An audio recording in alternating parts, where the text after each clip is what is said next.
नमस्कार दोस्तों, स्वागत है आपका हमारे channel A to Z study में। और दोस्तों, जो आज का विषय है वो है जनजाति। इस पे हम भारत की कुछ प्रमुख जनजातियों के बारे में पढ़ेंगे। दोस्तों, यह टॉपिक इसलिए महत्वपूर्ण है क्योंकि इस टॉपिक से लगभग सभी छोटे बड़े परीक्षाओं में प्रश्न पूछे जाते हैं। तो दोस्तों, यह टॉपिक हमें अच्छी तरीक़ा से पढ़ना है और जो प्रमुख जितने भी इसमें मैंने दिया है जनजाति, उनके बारे में हम लोग विस्तृत रूप से भी जानेंगे। तो आइए वीडियो को शुरू करते हैं। जो पहली जनजाति है वो लिम्बू जनजाति। यह जनजाति सिक्किम, दार्जिलिंग, नेपाल और भूटान में पाई जाती है। यह जो जनजाति है इसमें पारंपरिक मान्यताओं और बौद्ध धर्म की मान्यताओं को मिश्रित रूप से माना जाता है। और इनका प्रमुख नृत्य जो है वो धन्नाच नृत्य है, या फिर इसको हम कह सकते हैं धान नृत्य। यह नृत्य जो है विशेष रूप से शादी, विवाह, मृत्यु के समय या किसी त्योहार पर किया जाता है। इनका जो पारंपरिक परिधान है, जो वस्त्र है, वो है मेखली एवं तागा। इसे कहीं कहीं तगाबा भी कहा जाता है। चलिए, अब जो दूसरा जनजाति है वो है ब्रू जनजाति। इसे रेयांग नाम से भी जाना जाता है।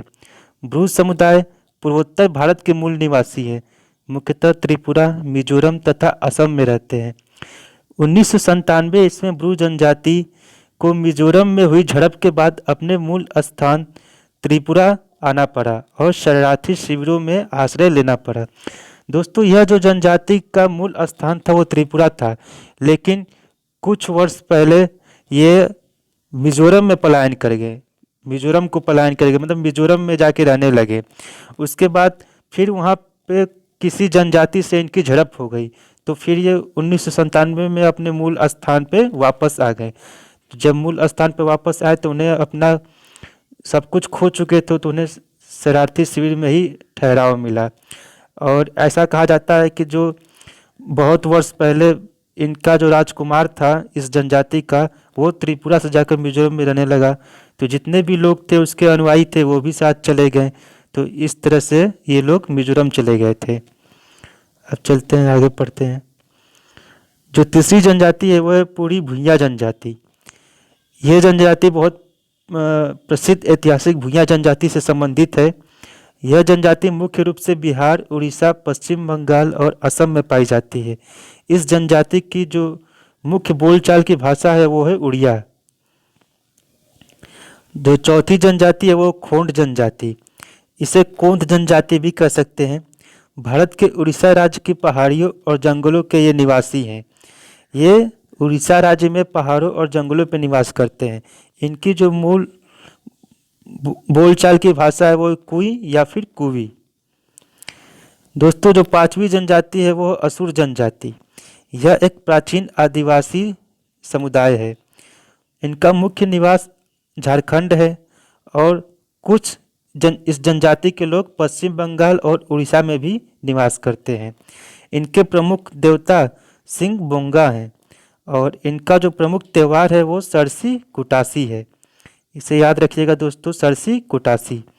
ऐसी मान्यता है दोस्तों कि ये महिषासुर को अपना देवता मानते हैं और दुर्गा माता ने महिषासुर का वध किया था, तो जब नवरात्र आता है तो उस समय ये महिषासुर के याद में शोक मनाते हैं। चलिए, अब आगे बढ़ते हैं हम छठवें की तरफ। छठवां हमारा जो जनजाति है वो कोरकू जनजाति। इनका मुख्य आवास क्षेत्र मध्य प्रदेश, महाराष्ट्र एवं छत्तीसगढ़ है। इनकी जो भाषा है वो है कोरकू भाषा। कोरकू भाषा दोस्त यूनेस्को द्वारा जितनी भी लुप्त प्राय पुरानी आदिवासी भाषाएं हैं, लगभग 196, उनमें से यह एक है। तो ये बहुत इम्पोर्टेंट है दोस्तों, ये पूछ सकता है एग्जाम में, क्योंकि यूनेस्को ने इसे लुप्त प्राय करार दे दिया है। तो पूछ सकता है कि कोरकू भाषा जो है वो किस जनजाति का मुख्य भाषा है। तो इसे आप याद रखें कि यह कोरकू जनजाति भाषा है, जो कोरकू जनजाति का मुख्य भाषा है। आगे चलते हैं। जुंगा जनजाति कह सकते हैं इसे, या जुंगास कह सकते हैं। जुंगास उड़ीसा में मिली कुल 62 जनजातियों में से 13 विशेष रूप से कमजोर जनजाति समूहों में से एक है। इनका मुख्य भाषा जुंगा है और इनका जो मुख्य नृत्य है वो है चंगू नृत्य। पूछ सकता है दोस्तों कि चंगू नृत्य किस जनजाति का नृत्य है, तो आप कहेंगे जुंगा जनजाति या फिर जुंगास जनजाति, दोनों एक ही नाम है। आगे बढ़ते हैं। आठवां जो है हमारा रबड़ी जनजाति। इनका मुख्य पेशा चरवाहा करना होता है। ये पशु चरवाहे होते हैं, दूध निकालना और गाय भैंस वाला जितना भी चरवाहे वाला काम होता है, या फिर आप देख लीजिए ऊँट ऊँट ऊँट चरवाहे होते हैं या फिर भेड़िए चरवाहे, ये इनका पेशा होता है। इनका निवास स्थान राजस्थान, गुजरात और पंजाब होता है। दोस्तों ये अधिकतर राजस्थान के और गुजरात और पंजाब तीनों के बॉर्डर पे ही मिलते हैं। इनकी जो बोली है वो भोपा बोली है। इनकी जो प्रमुख बोली है वो भोपा बोली है। इनके लोकगीतों को सिया कहा जाता है। यह बहुत इम्पोर्टेंट है दोस्तों। यह जो व्याख्या किया गया है, यह व्याख्या करीब करीब यूपीपीसीएस और यूपीएससी लेवल का है, तो इसे आप बहुत ध्यान से सुने और याद रखें। भारवार जनजाति, मुख्य स्थान गुजरात। भारवार जनजाति का जो मुख्य स्थान है वो गुजरात है। ये गुजराती भाषा का ही प्रयोग करते हैं आम बोलचाल के लिए, और लिखने के लिए भी गुजराती लिपि का ही प्रयोग करते हैं। इसके बाद आपका है 10वां और आखिरी जनजाति है ये हमारी दोस्तों, चरण जनजाति। इनका मुख्य स्थान भी गुजरात ही है। चरण, जिसे गढ़वी भी कहा जाता है, गुजरात में एक छोटी जनजाति है और चरण नाम चर शब्द से लिया गया है, जिसका अर्थ है चराई करना। चराई मतलब जो चरवाहा होते हैं। ये गुजराती बोलते हैं और गुजराती लिपि का प्रयोग भी करते हैं।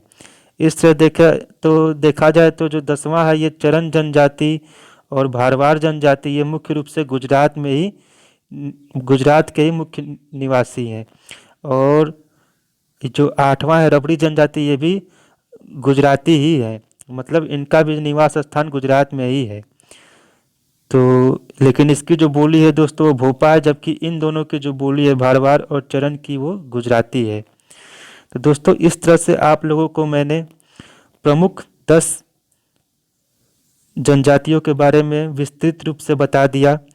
अतः आप लोगों से निवेदन है कि आपको मेरा पढ़ाया हुआ ये वीडियो कैसा लगा, हमें लाइक करें और हमारे चैनल को सब्सक्राइब करें, ताकि और हम मोटिवेट होकर वीडियो बनाएं। बहुत बहुत धन्यवाद दोस्तों। मिलते हैं नेक्स्ट टॉपिक में, तब तक के लिए नमस्कार।